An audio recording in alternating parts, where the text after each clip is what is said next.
हमको मुफ्ती वाजिद अली नहीं चाहिए। तो जमीयत के तो वही बड़े, जमीयत के वो बड़े हैं, वो फैसला कर लेना कि कौन से इमाम दे, वो फैसला करे। लेकिन हमको शरीयत की रोशनी में समझाने वाले, बताने वाले इमाम चाहिए। मंतिक इमाम साहब नहीं चाहिए, हमको मंतिक नहीं चाहिए। हम लोगों को सबसे पहले लाउड स्पीकर में नमाज चाहिए। हम लोगों को इमाम आप लोग जो देंगे वार्ड का बोलो या आपके मदरसों से, खानकाहों से, हमको इमाम दूसरा चाहिए। तीसरी बात,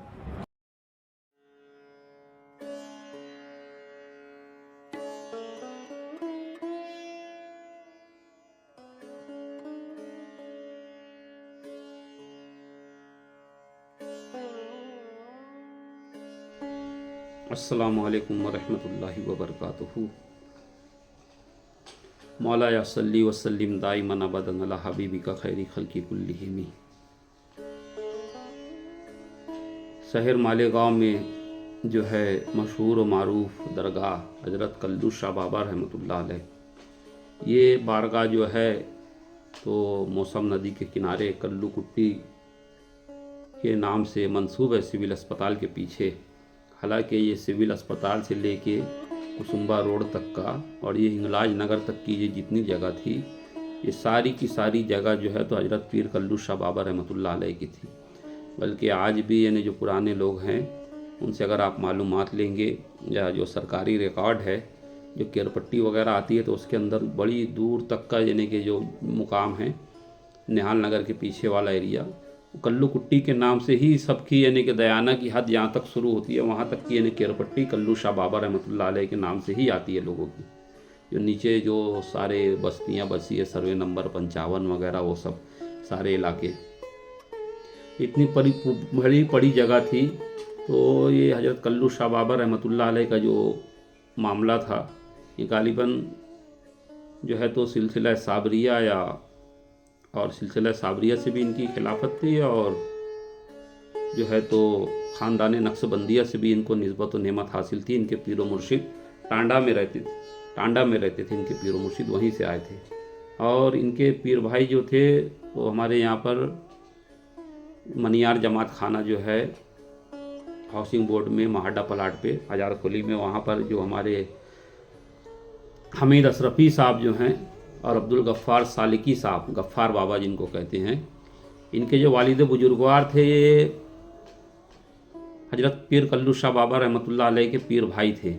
और ये इनके ही पीर भाई हज़रत कल्लन शाह बाबा रहमतुल्लाह अलैह जो हैं, ये सारे बुजुर्गों जो कल्लू मोहन टाकिस के पीछे जो दरगाह है हज़रत कल्लन शाह बाबा की, वो दरगाह भी यानी लोग यानी आज यानी अपनी खस्ता हाली का शिकार है, लोग वहाँ पर जाते नहीं हैं।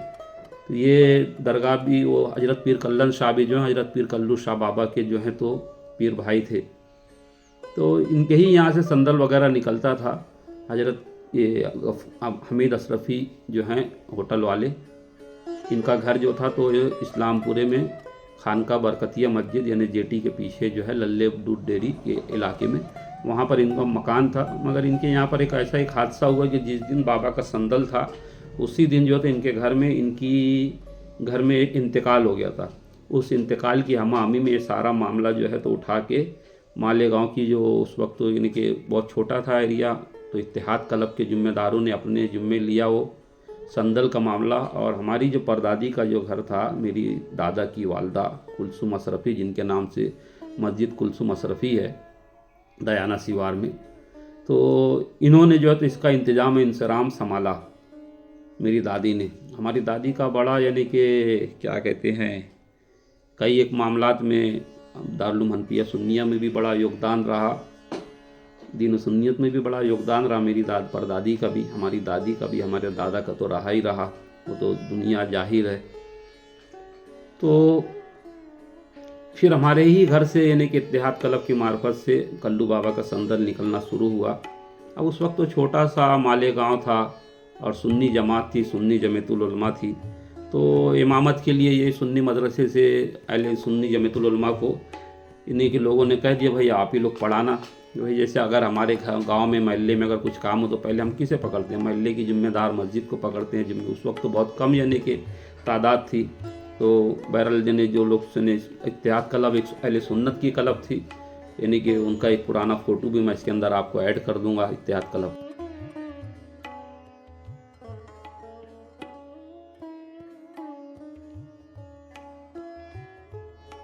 ये सब लोग इत्तेहाद क्लब के जिम्मेदारान थे जो इस दुनिया में नहीं हैं। और जो है तो क्या कहते हैं, इन लोगों ने ही जो है तो फिर यानी सुन्नी जमीयतुल उलमा को वहाँ किया। सुन्नी जमीयतुल उलमा जो है तकरीबन मैं समझता हूँ कि 50 साल से वहाँ पर नमाज पढ़ा के, चंदा वसूली करके, बटोर के खा के वो पैसा कहाँ गया उसका कोई हिसाब किताब नहीं रहा। कई यानी ऐसे हमारे बुजुर्ग रहे, अब यानी जो कब्र में पहुँच गए, अब उनका नाम लेना यानी बेअदबी समझता हूँ। जो लोग इंतकाल कर गए, इसके अंदर जो लोग मुलव्विस रहे, इन लोगों ने कभी जो है तो सुन्नी जमीयतुल उलमा के जो बड़े बनते रहे, ये कभी जो है तो हिसाब किताब इन्होंने 1 रुपये का नहीं दिया। और अभी वो जो कारपोरेटर साहब थे गालिबन, उनकी छोटी दाढ़ी थी, लोग बोल रहे हैं कि भाई उनकी बाशरा दाढ़ी नहीं है। अगर उनकी बाशरा दाढ़ी नहीं है तो फिर दड़मुंडे को मस्जिद में आने की एंट्री मत दो। यानी कि भैया कह रहे हो ना कि भाई इसकी तो दाढ़ी भी पूरी नहीं है और ये आया है दीन समझाने। तो दीन किससे लेना? मैं मस्जिद के मौलवी से ही दीन लेना। ये ज़कात खाने वाले, खैरात खाने वाले, सदका खाने वाले, चमड़ा खाने वाले, इनसे ही दीन लेना, बाकी किसी से दीन नहीं लिया जा सकता। अगर छोटी दाढ़ी वाला जो है वो गैर शरा है तो फिर उसको, गैर शरई आदमी को नमाज भी मत पढ़ने दो। अगर वो अकामत बोलने के लायक का नहीं है तो उसे नमाज भी मत पढ़ने दो, और गैर शरई आदमी का जो दड़मुंडे का निकाह भी मत पढ़ाए। तो फिर यानी कि बात समझ में आई, भाई दोनों हाथ से ताली बजती है, एक हाथ से क्यों बजा लेते हो। और रह गया सवाल जो कह रहे थे कि भाई जो लोग यानी कि गुनहगार हैं, आरोपी हैं, उनको भी मस्जिद ईदगाह पे मत आने दो, ये भी साफ बात यानी बड़ी गलत थी। अगर यही वाला यानी मेयार है तो फिर सारे उलमा को चेक किया जाए एक एक को कि किसका किसका किरदार, कौन लौंडेबाज नहीं रहा, कौन हरामी नहीं रहा, ऐसा आदमी पढ़ा रहे कि नहीं नमाज। तो अगर कोई ऐसा आदमी हो जो रेप का जिसके ऊपर मामला हो, जो लौंडेबाजी में पकड़ाना हो, तो फिर उसके ऊपर यानी कि ऐसे तो फिर खोलेंगे तो हाथ, फिर गिनती के दो चार ही मस्जिद बचेंगी जहाँ के इमाम साबित निकलेंगे। नहीं तो बाकी जो है तो 99% जो है, 98% जो है मदरसे के अंदर जो बच्चे रहते हैं, हमने बड़े करीब से देखा है, सब के सब जो तो लौंडेबाजी और इगलामबाजी में मुलव्विस रहते हैं। तो ये जो आज यानी कि सियासत इसमें करके कि भाई इसे ना आने दिया जाए, हम किसी के मुलजिम को मुजरिम होने का फ़ैसला करने वाले हम कौन होते हैं। तो जब ये जो सुन्नी जमीयतुल उलमा जो है तो इस पर कायम हो गई, तो ये हमारे आज यानी जो वहाँ से बोल रहे हैं ना कि भाई यहाँ से गंजेड़ियों को हटाना, यही गंजेड़ियों ने, अगर ये सुन्नी जमीयतुल उलमा नहीं रहती थी ना, ये गंजेड़ी नहीं रहते थे वहाँ पे उस वक्त, तो कि हमारे दादा जो थे तो जिम्मेदार थे। मेरे दादा तो गांजा नहीं पीते थे, है ना, मगर जो है यही गांजा पीने वाले, जिनको आज वहाँ कहा जा रहा है कि भाई गांजा पीने वालों को यहाँ से निकालो, यही गांजा पीने वाले, यही फ़कीर लोग जो हैं, इन्होंने बाबा की आज जो जगह बची है ना, ये गंजेड़ियों का एहसान है। अलकिस्सा मुख्तसर, इन्हें बंद मुट्ठी है, इसे बंद रहने दो, इसे मत खोलने लगाओ। ये गंजेड़ियों का एहसान है जो वहाँ पे यानी कि आज जो है तो वो उतनी जगह यानी 33 गुंठा या कुछ तो है ऐसे, 1 एकड़ से भी कम जगह में वो जगह बची है। यानी कम से कम 50-60 एकड़ जगह में से वो 33 गुंठा जिन गंजेड़ियों ने बचाई है, आज उनको भी वहाँ से भगा दो, है ना। अब भगा दो, और गांव में एमडी बिक रही है, लोग यानी कुत्ता गोली खा रहे हैं, वो सब जायज़ है। मगर जो है तो यानी दारू पी ले रहे हैं लोग खुलेआम, वो मस्जिद के ट्रस्टी बन जा रहे हैं, है ना, वो सब जायज़ है। हर 2 नंबरी करने वाला जायज़ है, मगर जहाँ गांजा पीने वाला दिखे उसे पकड़ लो। हालांकि हम भी कुछ गांजा वांजा नहीं पीते, मगर जो है फुकरा के अंदर अगर जो है, अगर कोई फ़कीर है, यानी आम आदमी नहीं भाई, घर संसार चला ले रहा है, बाल बच्चे वाला आदमी है, फैमिली वाला है, फैमिली छोड़ के ने वो नशा पानी कर रहा है, तो फिर ऐसे आदमी को जो है तो बैठने, उसे फड़कने मत दो जो गंजेड़ी रहे। मगर जो है दरगाह कल्लू शाह बाबा रहमतुल्लाह अलैह के जो जिम्मेदार आज यानी महल्ले का नाम लिए, भाई ये महल्ले की दरगाह नहीं है तुम्हारे, ये पूरे गांव की जो है तो मरकज़ है, पूरे गांव का मरकज़ अक़ीदत है पीर कल्लू शाह बाबा रहमतुल्लाह अलैह की बारगाह। बल्कि सिविल अस्पताल जो बना है उसका नाम भी जो है तो मालेगांव सिविल अस्पताल है, उसके बारे में भी मंजूरी लाना चाहिए। जो चारों कारपोरेटर हजरात है उसके बारे में भी मंजूरी लाना चाहिए। उसका जो जगह है वो पीर कल्लू शाह बाबा की दरगाह की जगह पे बना हुआ है सिविल अस्पताल, उसकी भी जो है तो उसके नाम के भी वो करना चाहिए कि इसका नाम जो है तो हजरत कल्लू शाह बाबा के नाम पे रखा जाए, अस्पताल का नाम। और दरवेशों के लिए पहले बड़े कब्रस्तान में जो है तो फ़कीरों के बैठने के लिए जगह थी, उस जगह को जिस तरीके से जो है तो फिदक छीन लिया गया, यानी लूटने खाने का जब कारोबार मुसलमानों में शुरू हुआ, यानी जिस तरीके से अजमेर के मुजावरों को बदनाम किया जाता है कि अजमेर के मुजावर लूटते हैं, खाते हैं, वो ये करते हैं, वो करते हैं, तो हम कहते हैं कि भाई ठीक है, जहाँ से लोग छीनने का चालू करें, जहाँ से लूटने का चालू करें, वहीं से चलते हैं। तो फिदक के चोरों ने जिस तरीके से जो है तो फिदक को छीना रसूल अल्लाह की बेटी से, उसी तरीके से जो है फुकरा का जो ज़मीन थी, जो मौलाना इसाक रहमतुल्लाह अलैह के सामने गुलाम नबी बाबा के जो पीछे जो शॉपिंग सेंटर बने हुए हैं बड़े कब्रस्तान में, सारी फुकरा की बैठने के चौक थे, यानी जिस तरीके से चौक मसले असाब सुफ़ा के चबूतरे के जैसा थे, तो इन पूरे चौकों को ख़त्म किया गया।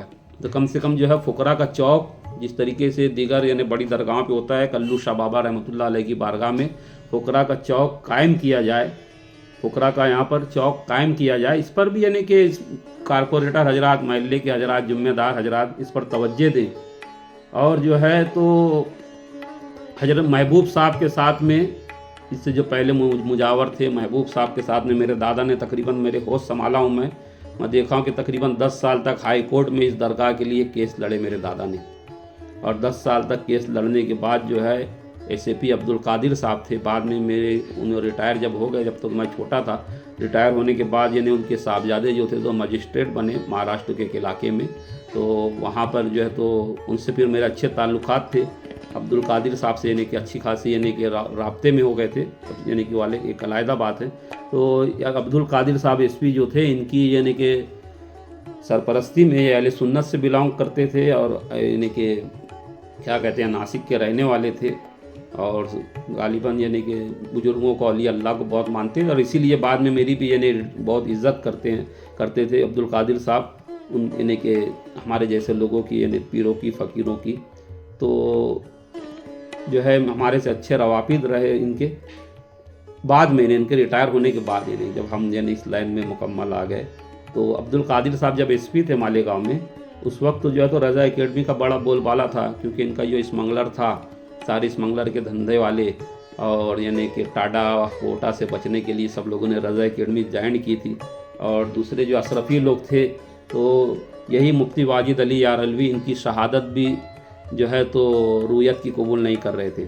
मुफ्ती वाजिद अली साहब, मैं उनका बड़ा एहतराम करता हूँ, इज़्ज़त करता हूँ, क्योंकि हमारे दादा के पुराने जानने मानने वालों में से हैं, और वो भी मुझे जो है तो बहुत यानी कि मोहब्बत और शफ़क़त से पेश आते हैं मुफ्ती वाजिद अली साहब।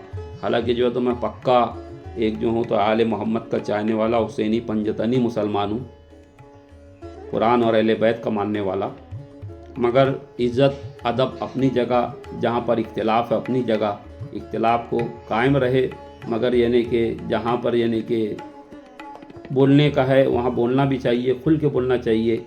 मुफ्ती वाजिद अली यारलवी साहब, आपने सबसे पहले जो है तो ये कहा कि किसी आलिम को आलिमुआ नहीं कह देना, ये भी कुफ्र है। इतनी जल्दी कुफ्र का फतवा देना, ये कहाँ लिखा है हजरत? फटाफट अगर कुफ्र का फतवा देना ही यही है, तो जब माह मुहर्रम में जब रिजवी अशरफी का झगड़ा हुआ और रूयत हिलाल कमेटी सुन्नी जमीयतुल उलमा ने अशरफी उलमा, जिसके अंदर यानी कि बड़े बड़े ने हमारे अकाबरीन भी शामिल थे, हाफिज़ साजिद हुसैन अशरफी जैसे, मुफ्ती मौलाना इस्माइल यारलवी जैसे लोग, यानी जो अमीनुल कादरी भी जिनको कहता है कि मेरे उस्ताद हैं, इनकी शहादतें कबूल नहीं की गई थी। आयशा नगर कब्रस्तान का जो मौलाना है, जो ख़तीब इमाम है, उसकी शहादत कबूल नहीं की थी यही सुन्नी जमीयतुल उलमा ने। तो जब आलिम की तौहीन नहीं हुई थी क्या मुफ्ती साहब, जब आलिम की तौहीन नहीं हुई थी कि आज आप कह रहे हो कि भाई आपकी तौहीन कर दिया तो काफिर कुफ्र का यही मेयार है। अब आलिम की तौहीन कर दिया, काफिर हो गया, तब उसको रुजू करने के लिए क्या पढ़ाएंगे आप?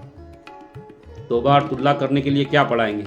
अस्तगफिरुल्लाह, आमनतु बिल्लाहि व मलाइकतिही व कुतुबिही व रसूलिही वल यौमिल आखिरि वल बासी बादल मौत, यही ना जो कुछ मेरे से गलती भई अल्लाह माफ़। तो जब जो है तो जब वो जो बंदा अल्लाह पे ईमान रख रहा है, रसूल अल्लाह पे रख रहा है, तमाम फरिश्तों पे रख रहा है, आसमानी किताबों पे रख रहा है, सजा जजा पे रख रहा है, बाद उठने मौत के रख रहा है, हाँ, जब रसूल अल्लाह को ख़ातमुन नबीयीन का इकरार है, कोई कादियानी जैसा कोई डाका नहीं डाल रहा है ख़त्म नबूवत पर, तो फिर काफिर किस तरीके से हो सकता है वो। और हमारे यहाँ तो कोई ख़त्म नबूवत पर डाका डाल भी नहीं सकता। तुम्हारे यहाँ तो कादियानी पैदा भी हुए, हनफियों के वहाँ, हनफी तुम्हारे में से निकले, यानी देवबंदी, बरेलवी और कादियानी, ये तीनों एक जैसा नमाज पढ़ने वाले, एक जैसे फ़िक़ा को मानने वाले। हम तो अलीन वली अल्लाह पढ़ने वाले। हमने नबूवत का दरवाज़ा बंद होने के बाद विलायत का दरवाज़ा हमारे यहाँ खुला कि रसूल अल्लाह ने फरमाया मन कुंत मौला फ़हाज़ अली मौला, कि मैं जिसका मौला मेरे बाद अली उसके मौला। तो हमारे यहाँ कोई यानी कि मिर्ज़ा ग़ुलाम अहमद कादियानी के जैसा डाका डालने वाला भी नहीं, और ना ही कोई झूठा मेहंदी का दावेदार पैदा होने वाला। जिस तरीके से तुम्हारे वहाँ हर साल 1.5 साल में एक मेहदी पैदा हो जाता है, कभी शकील बिन हनीफ की शक्ल में, कभी मिर्ज़ा कादियानी की शक्ल में, और न जाने कितने अरे गहरे नत्तू खैरे अबू हुरैरे जो हैं तो मेदवी बने फिर रहे हैं। तो जिस तरीके से इज्तिहाद का दरवाज़ा बंद किया हुआ है मसलक आला हजरत ने, कि और वो हमारे अकील साहब जो हैं क्रांति, वो कह रहे थे कि भाई फ़िक़ही सेमिनार से अच्छा ये है अकील हजरत कि जो है तौज़ी जो है तो नए तरीके से इज्तिहाद किया जाए। जो इज्तिहाद का दरवाज़ा आपने गैर मुअल्लना तौर पर बंद करके रखा है ना। आपके काफ और लाम बड़े अच्छे होते हैं, है ना, बड़े अच्छे होते हैं। काफ और लाम में ही जो है तो उसमें फंसा के रखे हैं। बल्कि हम तो ये कहते हैं कि अल्फाज के पेचों में उलझते नहीं दाना, गवास को मतलब है गवर्से के सदब से, गवास को मतलब है गवर्से के सदब से। ये अल्फाज के पेचों में ये दरअसल जो है तो देवबंदी और बरेलवियों, ये जो माइक पे नमाज पढ़ाने का मसला है, ये बिल्कुल तिरपल तिलाक से जुड़ा हुआ मसला है। यानी फ़िक़ा का इज्तिहादी इन लोगों ने जिस तरीके से टीवी पर आना इनके लिए हराम, माइक पर कैमरे के सामने आना हराम, माइक पे नमाज पढ़ाना हराम इनके लिए। अब यही वक्त अकील क्रांति तूने जब मुरीद लिया था, जिससे मैं समझता हूँ वो भी पंखा हाँक रहा था वो तेरे पीर साहब के पीछे खड़े रह के, तो वो टाइम में जब वो मुरीद कर रहे थे तो बोल रहे थे कि मैं वीडियो के मैं इस बात की वो लेता हूँ कि मैं आइंदा कभी वीडियो कैमरे का इस्तेमाल नहीं करूँगा।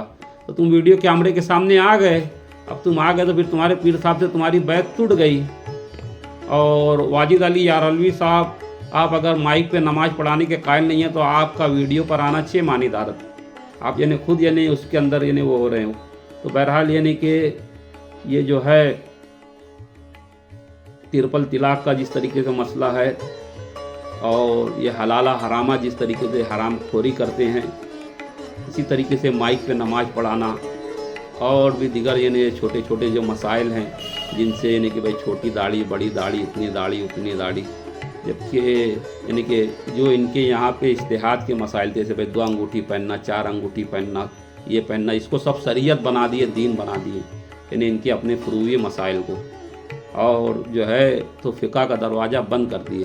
कब रसूल अल्लाह ने कहा कि मेरे बाद अबू हनीफा रहमतुल्लाह अलैह को मान लेना, इमाम शाफ़ी को मानना, इमाम अम्बल को मानना। रसूल अल्लाह ने फरमाया इन्नी तरक्तु फ़ीकुम मुस्तक़लैन किताबुल्लाहि व इतरती।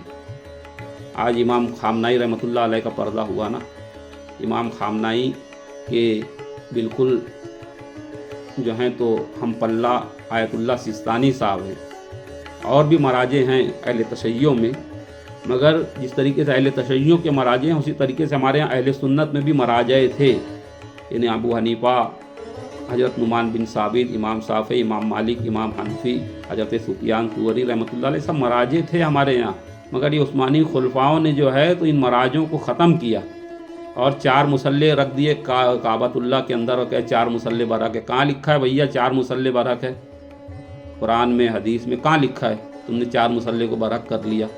कुछ भी फराडी ला के आए, यानी कि स्टोरी सुना रहे भाई नौजवानों को। गूगल करो भाई, देखो 4 मुसल्ले बरक है, कहीं हदीस में है क्या? अल्लाह के रसूल ने कहीं फरमाया क्या? और ये इज्तिहाद का दरवाज़ा बंद क्यों है? अहले सुन्नत में इज्तिहाद का दरवाज़ा बंद क्यों? इतने सारे मदरसे बनने के बाद जो है तिरपल तिलाक का मसला हम हल नहीं कर सकते कुरान और हदीस की रूह से। कुरान और हदीस से फतवा मंगाने जाओ तो हदाया से फतवा देते हैं। ये ACP अब्दुल कादिर साहब के टाइम में जो आज जिस तरीके से ने दरगाह कमेटी, उस वक्त दरगाह कमेटी बड़ी कमज़ोर थी। उस वक्त मेरे वालिद ज़हीर अशरफी साहब की नादानी और जो है तो हमारे उस्ताद मौलाना अमीर हमजा अशरफी साहब की कमकली से ये जो है तो ACP अब्दुल कादिर साहब ने इसका फ़ैसला जो है तो सुन्नी जमीयतुल उलमा के हक़ में किया था कि भाई आप लोग नमाज़ पढ़ाएंगे। इन लोगों ने जो है तो उस वक्त तो अक्ल से काम नहीं लिया। फिर उसी के बाद जो है तो हमारे दादा और वालिद ने जो है तो फिर मौलाना अहमद असलफ ईदगाह की तरफ तवज्जो दी और फिर वो ईदगाह का इन्हें क़याम अमल में आया, क्योंकि इस जगह पर जो है तो लोग दिन में लैट्रीन करते थे और फिर उसी को पाक कर रात में लैट्रीन करते थे, सुबह पाक करके और उसी पर नमाज़ पढ़ाते थे गंदी मैली जगह पर। इन उसको यानी कि ताफ़ुन उठता था। और आज भी उस कारपोरेटर साहब जो कह रहे हैं कि वहाँ पर जमीयतुल उलमा ने एक मिंबर नहीं बनाई जिस पर बैठ के ख़तीब खुतबा दे, तो ऐसे लोगों को वाकई वहाँ से हटाना चाहिए। आप अहले सुन्नत हैं, अल्हम्दुलिल्लाह आप अपने मसलक का रखिए, मगर जो है तो माइक का जहाँ मसला है ये ढकोसलापना जो है तो बंद होना चाहिए। और ये जितने इनके फतवे हैं, अगर ये माइक का ही मसला लेकर आते हैं तो फिर इनको कहिए कि आप जंगल में जाके रहिए जिन लोगों की माइक में नमाज नहीं होती है, क्योंकि आप जो है तो CCTV कैमरे से नहीं बच सकते हो। आप कहीं भी आप जो है तो हज करने भी मत जाइए, क्योंकि आपको पासपोर्ट खिंचाना है तो पूरी तस्वीर लगेंगी। आप देसी मुद्रा भी इस्तेमाल मत कीजिए, क्योंकि उसके ऊपर भी हमारे महात्मा गांधी जी की तस्वीर होती है।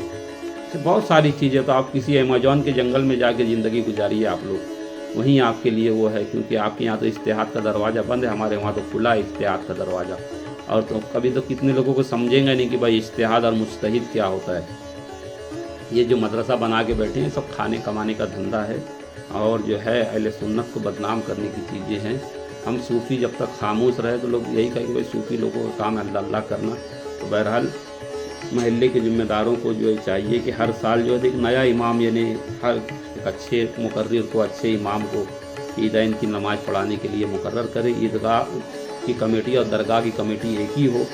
और जो है तो ये सुन्नी जमीयतुल उलमा का कोई किरदार उरदार नहीं है, ना ये वहाँ पे संदल करने आती है, ना गुस्ल करने आती है, ना वहाँ पे बाबा के वहाँ चादर पेश करती है, ना सलातु सलाम पेश करती है, ना इनके वहाँ पर कोई ऐसी एक्टिविटी है कि भाई सुन्नी जमीयतुल उलमा के ज़ेर एहतमाम जो मदरसा या मदारिस हैं उनके तल्लाब जो हैं तो साल में एक मरतबा आके यहाँ पर जो है तो यहाँ बैठते हैं, या उनके तल्लाब आके यहाँ पे हिफ्ज़ करते हैं बाबा की दरगाह में बैठ के। कुछ भी एक्टिविटी नहीं रखे ना, चलो ये लोग दरूद फातिया, नियाज, सलाम, संदर, चादल, कव्वाली ये सबसे मनाइए। भाई तुम्हारे 4-8 हुफ़ाज़ को ही रखना था यहाँ पे कि आप यहाँ पर बैठ के हिफ्ज़ करो। एक हिफ्ज़ क्लासी चालू कर देते थे आप दरगाह के अंदर, आपने वो भी नहीं किया ना। ये क्या रहा? तो ये सुन्नी जमीयतुल उलमा की 2 नंबर ही रही। और इसमें बड़े बड़े जो आज कबर में पड़े हैं वहाँ से इन्हें खाते खाते हैं। ये तो इन्हें कि आज इन्हें सब इन्हें कि आज पुराने जो है तो अभी बुढ़े बैल हैं जो आज लड़ रहे हैं, और जो नए लोग हैं वो तो अलामान अल-हफीज़, जिनके बारे में कुछ कहा ही नहीं जा सकता। तो बहरहाल जो है तो कारपोरेटर हजरात और जो महल्ले के हजरात ने जो फ़ैसला लिया है वो बरहक फ़ैसला है, क्योंकि कल्लू शाह बाबा की दरगाह पर नमाज वही पढ़ाए जो कल्लू शाह बाबा की दरगाह से जिसकी वाबस्तगी हो, मोहब्बत हो, आना जाना हो, जो है तो वहाँ पर साफ़ सफाई का इंतज़ाम करे, जो बाबा से मोहब्बत व अक़ीदत रखता हो। और जिसको जो है तो अपने मसलक की पढ़ी है तो फिर तेरे मसलक के वहाँ जाके पढ़ना। जब तेरा मसलक ही वो मेन है तो जाके वहाँ पढ़। क्या तेरे जो मसलक की जो मरकज़ है वहाँ पे जो है तो उरूस में या किसी वक्त तो हज़रत पीर कल्लू शाह बाबा रहमतुल्लाह अलैह के नाम की फातिहा में भी जिक्र होता है कि इसाल सवाब होता है क्या वहाँ इनका नाम लेके? जब नहीं होता तो फिर यहाँ पर काहे को आया तू? बात ही ख़त्म होती है। तो बहरहाल यानी कि बात बहुत सारी कड़वी है मगर सारी हकीकत है। ये कल्लू शाह बाबा की जो दरगाह है ये तो कल्लू कुट्टी है। ईदगाह को ज़बरदस्ती सुन्नी जमीयतुल उलमा ने नाम दी ईदगाह। ईद की नमाज होती है उसके लिए जगह है। बहरहाल अच्छी बात है। मस्जिद भी आज सही तरीके से उसका भी कंस्ट्रक्शन नहीं है, और ना ही पीछे की जगह जो है तो हमारे साबका आमदार के टाइम में वहाँ कचरा डाला गया उसको भरने के लिए, ना ही वो सही तरीके से भरी गई वो जगह, ना ही जो है तो आज ये तो उसका वाल कंपाउंड है, ना ही फुकरा और दीगर मेहमान अगर आ जाए तो उनके बैठने उठने के लिए कुछ वो है। जो बाहर से फ़कीर आए, जो रफ़ाई हो, मदारी हो, बानवा हो, सरगुरु हो, उनके आधार कार्ड यानी वहाँ पर एक आदमी को रखा जाए दरगाह कमेटी की तरफ से कि उनको रखा जाए, उनके नाम की एंट्री हो, उनका यानी कि वो फ़कीरों का जो कार्ड होता है फुकरा का वो कार्ड देखा जाए। कार्ड देखने के बाद उनके रहने के लिए, उनके नहाने धोने के लिए, उनके सोने बैठने के लिए इंतज़ाम किया जाए। खाना पीना क्या, फ़कीर तो कहीं भी खा लेता है, कोई भी ला के देता है, मगर जो है सिर्फ आलिम और उलमा की ही इज़्ज़त होगी क्या? मुहिब्बिल फ़ुकराई वल गुरबाई वल यतामा वल मसाकिन आप दरूद ताज में पढ़ते हो तो फिर उसका क्या? कल्लू बाबा के आलिम थे कि हाफिज थे कि मुफ्ती थे? कौन से मदरसे से पढ़े थे कल्लू शाह बाबा? एक फ़कीरी थे, फ़कीरी सिलसिले से ताल्लुक़ था पीर कल्लू शाह बाबा का। तो जो लोग ये कह रहे हैं कि कुफ्र पलट के जाता है, तो वाजिद अली यारलवी साहब हमें बताएं कि आपने जो रुयत हिलाल कमेटी में जो इनकी गवाही नहीं ली थी, तो किस बुनियाद पर आपने उनकी गवाही नहीं ली थी अशरफी लोगों की? और जो है तो जो अगर खशखशी दाढ़ी वाला है या कम दाढ़ी वाला है, अगर उसकी पीछे नमाज नहीं होती तो फिर पढ़ने वाले की नमाज कैसे हो जाती है? दोनों चीज़ें हैं, ताली एक हाथ से नहीं बजती। इंशाअल्लाह जो है इन सब बातें जो है, जो लोग कह रहे हैं कि भाई मौलाना वाजिद अली का बयान सही है, बस मस्जिद और मीनारों का सैर इसी के नाम पे तो दो नंबरी पूरे गांव में चल रही है, सारी 2 नंबरी इसी के नाम पे चल रही है। यहाँ तक कह रही कि भाई इस्लाम पार्टी से उनको निकालो। क्यों? वो इस्लाम पार्टी जो है शेख आसिफ शेख रशीद साहब ने जो बनाए हैं, वो बाबा साहब अम्बेडकर के संविधान के मातहत में बनाए हैं, है ना। वो हिदाया सरे हिदाया फतावे रिजविया के तहत उसका आइन नहीं बनाया उन्होंने कि भाई कोई भी कारपोरेटर को उसमें से निकालो। जिस चीज़ की ज़रूरत रहेंगी बहरहाल उसके बारे में तो ये नहीं कि अगर कारपोरेटर नहीं बोले या मोहल्ले का जिम्मेदार नहीं बोले तो फिर कौन? तो तुम्हारी मस्जिद का इमाम आएगा बोलने? तुम्हारे मस्जिद का इमाम आएगा जो 2 खुतबा पढ़ा के बस ख़त्म कर देता है असम्बली जुमा के दिन की। क्यों गए थे तो मालूम नहीं, क्यों जमा हुए तो कुछ नहीं, बस खुतबा हुआ, वो पढ़ दिए, ख़त्म हो गया खुतबा। लोगों को भी मालूम है कब नमाज खड़ी होंगी, किस टाइम में कौन सी आयत पढ़ेंगे तो हम नमाज खड़ी होंगी। ये जो है तो जिस तरीके से ईसाइयों ने जो है तो अपने दीन को मज़हब बना दिया, तो उसी तरीके से तुम्हारे दीन को भी मज़हब बना दिया गया। और तुम्हारे मौलवी मुल्ला क्या कर लेंगे? ये मोहल्ले की पंचायत नहीं तोड़ सकते, ये एमडी का नशा नहीं बंद करवा सकते। ये जो है तो हर जगह तो इनको तो अपना यानी कि अबा कबा और दामन बचाना है ना। तो भाई यही लोगों को करना पड़ेगा, जो बाबा भी जो यानी कि भाई जो दीन भी जाने और दुनिया भी जाने। दीन को दुनिया से अलग कर दिए और फिर जो है तो फिर क्या इसको क्या रहबानियत का रंग देंगे? आप फिर कहते हो कि दीन में रहबानियत भी नहीं है। हर तरीके की चित भी तुम्हारी, पढ़ भी तुम्हारी। बात समझने वाले के लिए काफ़ी है।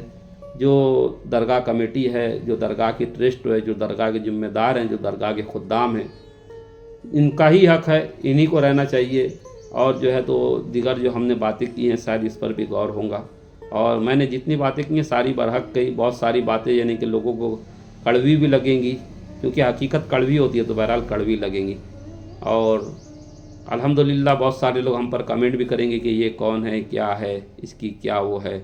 तो बस हमारी इतनी है कि हम सरकार औलिया अल्लाह के, मेरे मुर्शिद के करम से कल भी टुकड़ों पे इनके पलते थे, अब भी टुकड़ों पे इनके पलते हैं। अस्सलाम वालेकुम।